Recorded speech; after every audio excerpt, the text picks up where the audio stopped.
Hey everyone, how's it going? Welcome back to Let's Play Nioh, DLC number 3, Bloodshed's End, and we are nearing the end of the first mission of Bloodshed's End.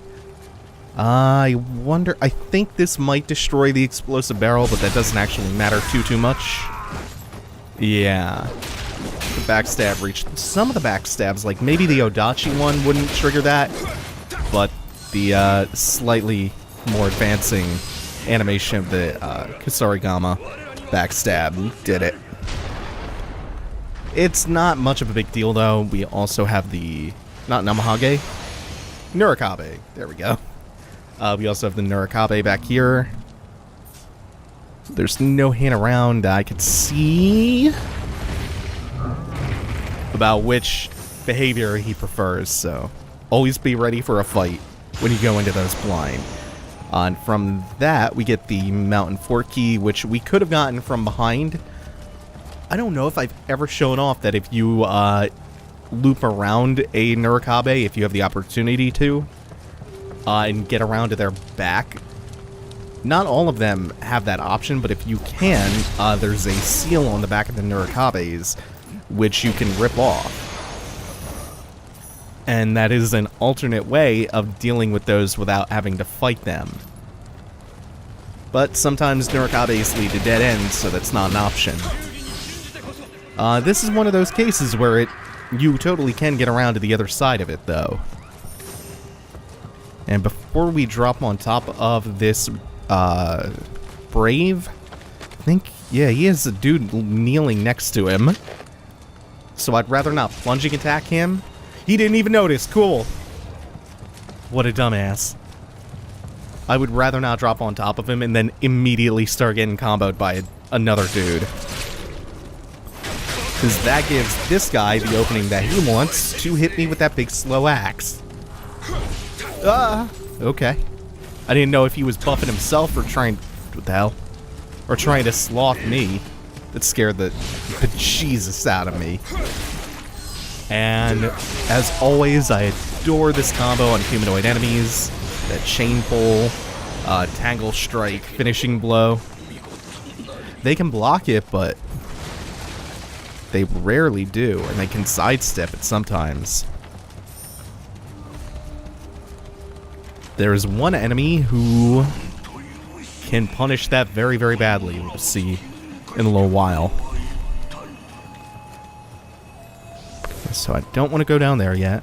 Instead, we're going to come around this way real quick. Oh yeah, I could drop one to him. That's another one of the Braves. Oh, I do want to come this way. Okay. Because it's fenced in, the hill. Just deal with him with a couple of kunai. Oh, I want to fire this before I explode that barrel. Made that mistake once or twice already. Don't want to keep repeating that. And this is a free Kodama, too. That seemed awfully cramped to be throwing that around, but that was okay. It scared the Kodama. It'll be okay, little guy. So cute. And we can't drop off the cliff to do a plunging attack, but we can get around behind him to do a backstab, which is almost just as good. It's maybe a few hundred, maybe 1,000 damage less. We're definitely not fucking around with a Yari spear user on the edge of a cliff. Oh, look at those storm kunai in the back go to work. Storm kunai are the one where 3 different kunai fan out, but if you're close enough, they don't have time to fan, so they all hit.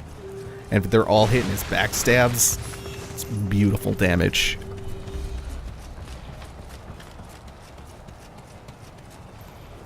This build is a little more set up as a throwing weapon build, but still not like entirely dedicated to it. There's some crazy ninjutsu projectile-oriented builds that are just incredibly powerful. Ah, Jesus, the Namahages. You never know when you're safe with them. This should be okay. Always have more combos in store for you. Okay, you're getting some knives in the back. And this is My kunai and my projectiles are strong just by nature of the fact that I'm so leveled up in dex to scale the Kusarigama up. And because I happen to luckily roll throwing damage weapons on a few things like my, one of my accessories, the Magatama that gives you, the set bonus requirements down. That and like one or two other pieces of gear also have that. So they're a little bit beefed up. Normally the projectile, the really OP projectile builds also have something like unlimited ninjutsu,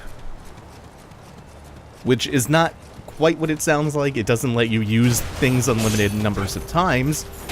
Instead, it occasionally just doesn't consume a consumable when you use it.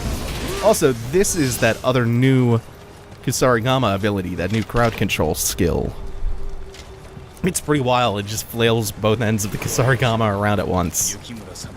And speaking of Kusarigamas,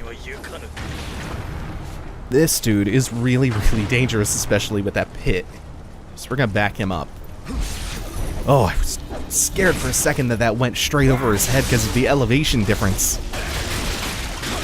Okay, that's really good. That's a really nice combo ender for high stance. Get over here. Come on. Oh. Look at that one hit with the sickle. I've caught up on levels a little bit off screen, but I'm still not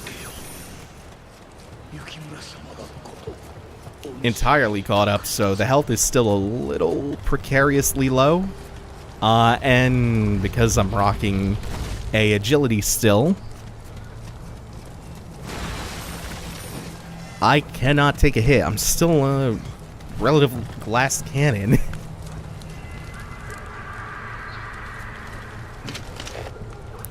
I don't think anyone accompanies this dude. I only knocked his helmet off. Oh, right in the shoulder. If I was like an inch to the left. No, he still has to come up the ladder. What? Only 387? For doing a plunging attack on him off the ladder? That sucks. Oh, that sucks a lot.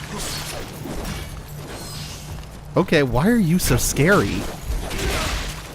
Why are you scary as hell? And of course, we're like within 100 feet of a pit, so I'm paranoid of that. Okay. Number one most dangerous mook. Red demon armor, dual sword guy. Surprised there's no one waiting for me over here. I'm actually really surprised because of the way the sandbags are stacked. There's a little dip in the middle. That would seem like it should indicate that an enemy is going to climb over it to attack you and ambush you. Whoa! Come on. Okay.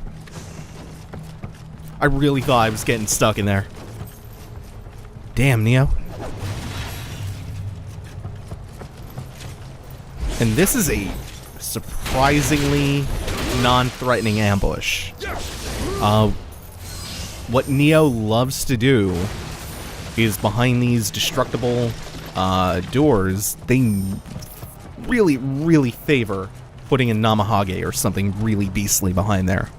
Normally it's a Namahage. So that is shockingly restrained. Oh, hey, another Brave. One which I'm concerned about with his positioning. Because, no, there is nothing out here. I think the first time I did this, I was also worried about it.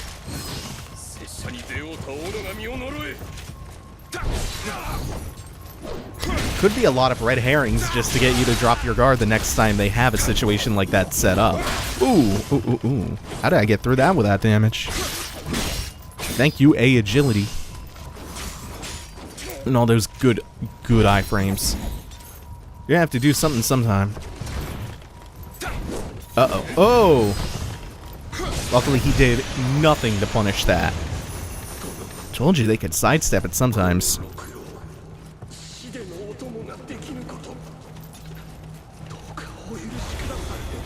on. You are nothing and nobody.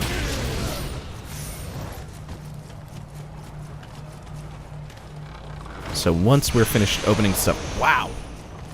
The Jewel of Life is kind of like a life gem from Dark Souls 2. It's just a consumable, which gives you a healing over time effect.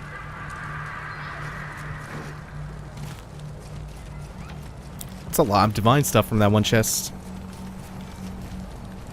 And we've circled around to this last shrine. The shrine is very generously positioned, because the door that we had to pass to get to the shrine is the door to the boss. And that boss is...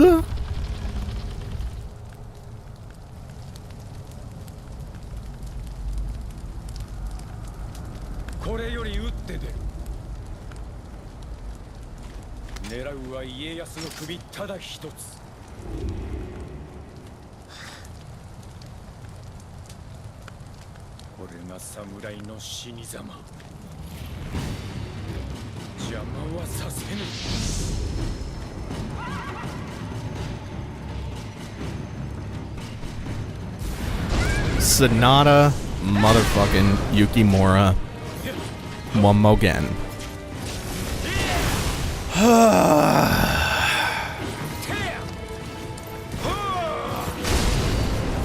The same boss that we fought at the end of the last DLC is our first boss for Bloodshed's End. He's, as you can see, massively toned down. Though he starts off in living weapon form. He's not only not gotten any stronger since the last time we fought him. This is the same fight, by the way. He is perhaps gotten a little bit weaker. He's still dangerous, though, so we do have to watch. Ooh, 1380. That one-shotted me? Oh, wait, maybe I didn't heal after that one hit that I blocked. Ah, shit. It's okay. It's a really quick load time, though. Plus, we're right near that entrance, so it's no big deal. That should not happen again. He doesn't give you any breathing room at the very start of the fight, though. Oop, and the fire trail, forgot about that. Ooh, that's nasty. Well, standing at fire will do that. It'll do some damage. I'm just going to drain that first stamina bar with kunai, and then take advantage from there. That's fewer hits than I wanted.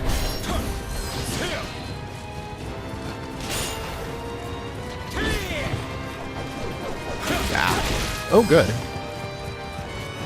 Spear users are a pain in the asses. And this is the only thing about the fight that actually changes. Actually, I don't even know if this is a change. That the Braves join him, the Braves that you didn't kill. Also, I thought I killed the Tonfa guy. Maybe there was a secondary Tonfa user that I forgot about. Whatever. Fuck Sonata Yukimura. For a second time. I'm actually not sure if this happens in the first DLC because I've never done the Sonata Yukimura fight in the first DLC, or the second DLC rather, without killing all the Braves first. So I don't know if they join him in that.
浪人ども死してなお世に尽くせて本望である。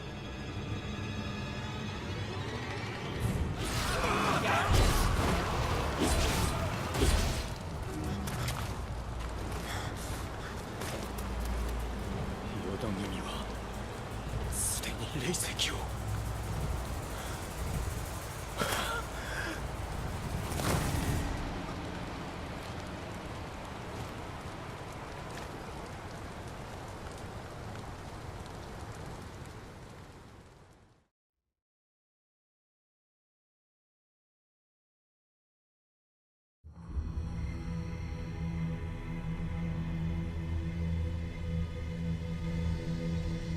So I think the first mission is fine, up until you have to refight Sonata Yukimura, and that's just the worst. It's kind of creatively bankrupt. And it's not a fight that I adored the first time around, let alone having to start the DLC with it again. But the ending is where things pop off, and where I really start to actually like this DLC a lot. The setup for the second DLC is quite good. As part of the peace negotiations after the siege of Osaka's winter campaign, Osaka Castle lost its secondary and tertiary enclosures as well as its inner and outer moats, leaving just the main enclosure. However, another war was on the horizon and broke out a mere 6 months after the winter campaign. Yukimura decided that with Osaka Castle stripped of its main defenses, he had to find a way to attack via the field. In order to strengthen the main enclosures that the Toyotomi had left, he dug another moat, and he erected fences. Ironically, the castle's defenses would crumble from the inside. With all hell breaking loose, and it changing to this ghostly setting, and the preview of the four-armed yōkai and all that stuff, things start to get really good from here on out. Oh, you have that awesome-looking crow demon in the distance, changing this to a hellish red, and now... Oh, we can't rest at the shrine. So we're not ending the episode yet. Here's a taste of things to come. This is our first new enemy type that we have seen, and it is one of the best in the game, the four-armed yōkai.